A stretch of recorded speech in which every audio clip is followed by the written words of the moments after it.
Әр қоршауда 250 бұқа қамалады. Шөп емес арнайы рациондағы құнарлы жем жейді. Өріс емес қоршаудағы мал аз уақытта тез семіреді.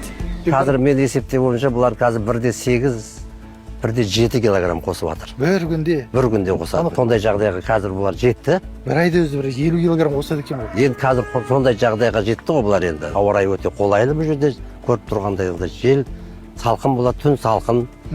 Жем алдында жаңа 24 сағат жатыр. Су алдында міне. Сканер малдың сырғасын сразу сканерлеп базаға шығып түсіреді да, мал қай уақытта кірді, қандай екпесі салынған, бәрі базаға түсіп отырады.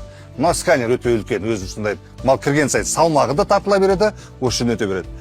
Бүкіл өткен сайын өткен сайын қанша азайды? Иә, соны санап отыр. Ендігі мал ол бір айдан кейін қайтта өшеден кіретін болса, оның данный сағы шығып тұрады. Сол бір ғана нөмірмен еркек сырғасымен сканер етіп базаға түсіріп отырады. Бұл да Австралиядан келді, программалар осы жақтан енгізіліп, бұл жақтан келінген.